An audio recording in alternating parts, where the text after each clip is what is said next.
Hello friends, welcome to Swasti kitchen 360. இன்றைக்கி நம்ம கிச்சனில் சூப்பரான கோதுமை ரவை கஞ்சி தான் எப்படி செய்கிறதுன்னு பார்த்துடலாம் வாங்க. ஒரு அடிகனமான பாத்திரம் வச்சு கோதுமை ரவை 1/2 கப் எடுத்து நல்லா வறுத்து வச்சுக்கலாம். 1/2 கப்புக்கு 4 கப்பு தண்ணி, அந்த ரேஷியோவில் தான் நான் பண்ண போகிறேன். ஏன்னா இது உப்புமா இல்லை, ரவை கஞ்சி இல்லையா, அதனால் தண்ணி கொஞ்சம் நிறையவே தேவைப்படும். கோதுமை ரவையை நல்லா வறுத்துக்கலாம். வறுத்துட்டு அதை ஒரு பாத்திரத்தில் ட்ரான்ஸ்ஃபர் பண்ணி வச்சுக்கலாம். இப்போது அதே பாத்திரத்தில் 4 கப்பு தண்ணி ஊற்றிக்கலாம். எந்த கப்பில் 1/2 கப் எடுத்தோமோ அதே கப்பில் 4 கப்பு தண்ணி ஊற்றி அது கொஞ்சம் பாயில் ஆகட்டும். பாயில் ஆகிற ஸ்டேஜில் இந்த பபிள்ஸாக வரும் இல்லையா, அந்த ஸ்டேஜில் வந்து நம்ம வறுத்த ரவையை ஆட் பண்ணிக்கலாம்.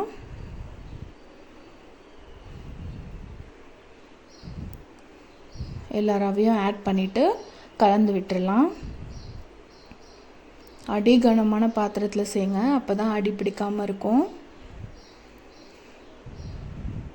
லைட்டாக சால்ட் ஆட் பண்ணிக்கலாம். நிறைய உப்பு, இதுக்கு கஞ்சிக்கு தேவையான மொத்த உப்பும் இப்போயே ஆட் பண்ண வேண்டாம். ஏன்னா ஒரு சிலர் வந்து மோர் உப்பு போட்டு குடிப்பாங்க, ஒரு சிலர் வந்து நாட்டு சக்கரை பால் அந்த மாதிரி ஆட் பண்ணி சாப்பிடுவாங்க. அதனால் வந்து நம்ம லைட்டாக உப்பு ஆட் பண்ணிக்கலாம். நல்லா கொதிக்கிற ஸ்டேஜ் வரும்போது நம்ம ஒரு தட்டு போட்டு மூடி வச்சிடலாம், இல்லைன்னா மேலெலாம் தெறிக்கும். நல்லா குக் ஆகும்போது அது தெறிக்கும், அதனால் வந்து தட்டு போட்டு க்ளோஸ் பண்ணிக்கலாம்.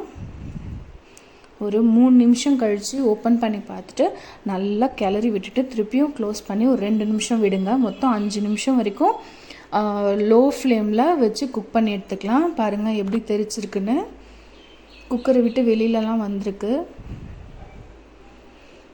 பாருங்கள். நல்லா சூப்பராக வெந்து வந்துருச்சு.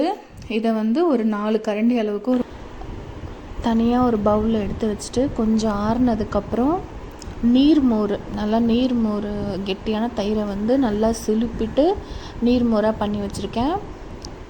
லைட்டாக வந்து கொஞ்சம் உப்பை ஆட் பண்ணிவிட்டு நீர்மோரையும் ஆட் பண்ணி நம்ம நல்லா கலந்து நம்ம கஞ்சி சர்வ் பண்ணலாம். எனக்கு இந்த மாதிரி சாப்பிட தான் ரொம்ப பிடிக்கும். இதில் வந்து பால் நாட்டு சக்கரை இல்லை தேங்காய் பால் நாட்டு சக்கரைலாம் போட்டு சாப்பிடலாம். ரொம்ப ரொம்ப டேஸ்ட்டாக இருக்கும்.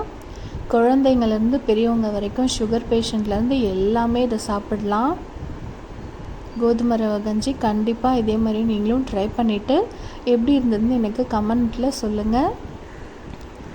வீடியோ நிறைய பேர் பார்க்குறீங்க, please like, share and subscribe பண்ணுங்கள், எங்களுக்கு சப்போர்ட் பண்ணுங்கள். ட்ரை பண்ணி பார்த்துட்டு கமெண்ட்டில் சொல்லுங்கள் எப்படி இருந்ததுன்னு. தேங்க்ஸ் ஃபார் வாட்சிங். பாய்.